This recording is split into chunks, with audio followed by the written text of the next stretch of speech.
The government and the opposition appear to be at odds over comments made by local government Minister Desmond McKenzie about funding for road repairs. Kingston Mayor Andrew Swaby is challenging the government's claims, accusing Minister of misleading the public. The details in this report.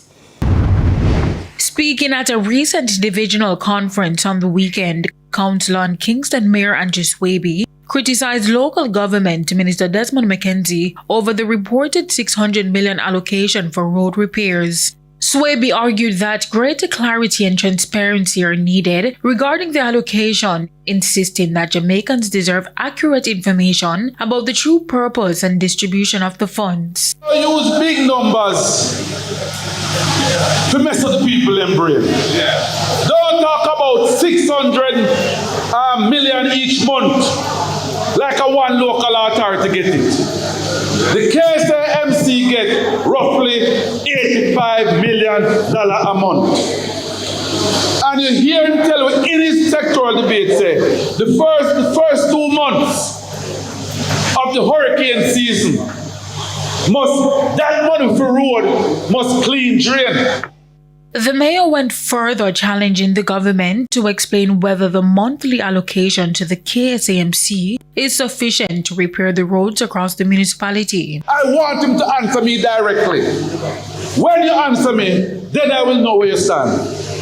Because the people of Kingston St. Andrew deserve better roads.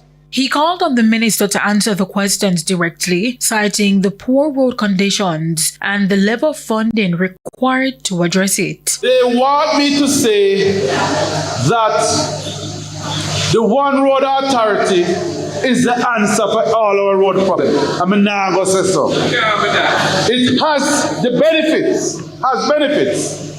When I talk about make sure when you build a road, you build it after a certain thing. Yes, it has.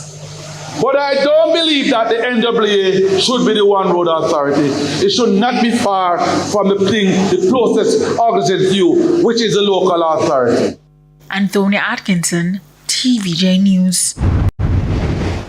It's now time for a break. More stories when we come back.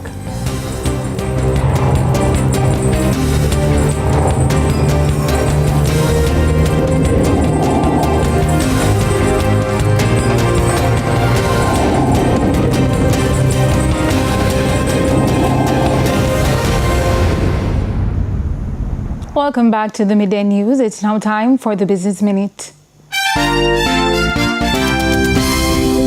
The Development Bank of Jamaica, DBJ, has retained its strong credit ratings from Caribbean Information and Credit Rating Services, CARICRIS, with the ratings agency also assigning the institution a stable outlook. CARICRIS reaffirmed the bank's regional and international credit ratings, citing its strategic importance to Jamaica's economic development, strong financial performance, sound governance, and a healthy capital position. The ratings agency also highlighted DBJ's role as the government's primary development financial institution, supporting private sector growth, strategic investments, and the implementation of public-private partnerships and privatization projects.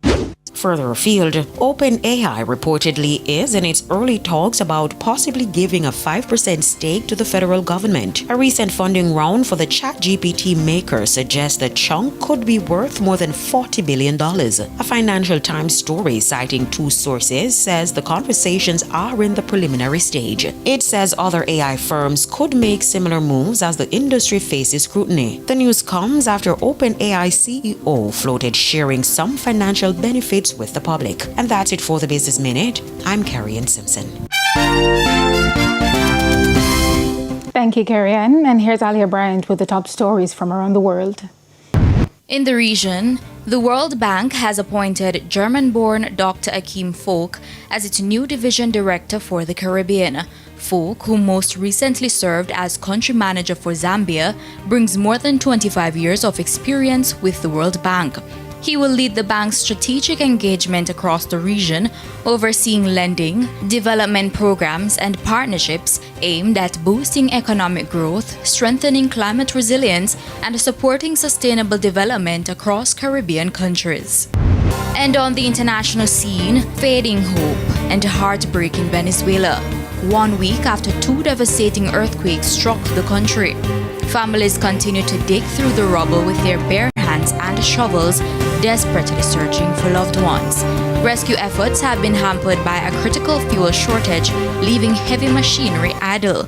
This despite Venezuela having the world's largest reported oil reserves.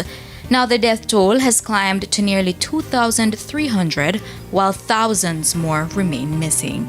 And those were the top regional and international stories. I'm Aliyah Bryant. Thank you, Alia. We now head to our final break. We'll hear about what's coming up in the round of 32 in your Midday Sports Report.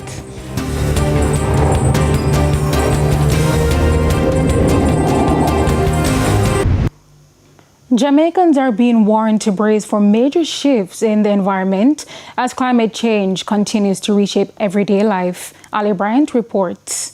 The effects of climate change are becoming increasingly difficult to ignore. Speaking at a business conference recently, Environment Minister Matthew Samuda warned that the country is now experiencing the real impacts of a changing climate. You're living in an era where you can expect the cost of cooling your facilities to increase. You can expect that because of the warming environment, we will see deteriorating soil quality, we will see lower pollination rates, which means we have to monitor the very inputs to your business much closer. As a result, the sun, sand, and sea that tourists flock to Jamaica for are coming under increasing threat. In response, Mr. Samuda says efforts are already underway to protect these valuable natural assets. The government is finalizing the designs for the re-wetting of the Negril morass.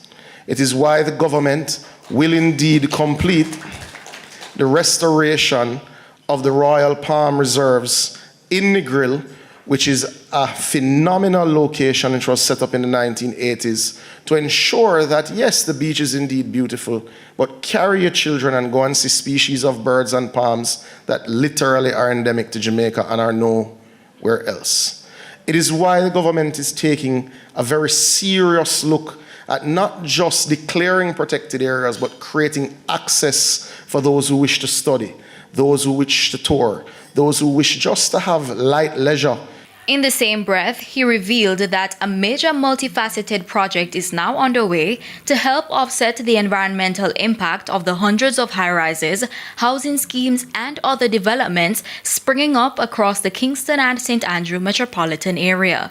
We are midway in construction of a water treatment plant in Content St. Catherine that will open in May of next year, that will produce 15.5 million gallons a day to supply Kingston, and from a water region perspective, that's really Spanish Town to Harborview, that will supply 15.5 million gallons a day in the corridor that in our worst drought was short 12.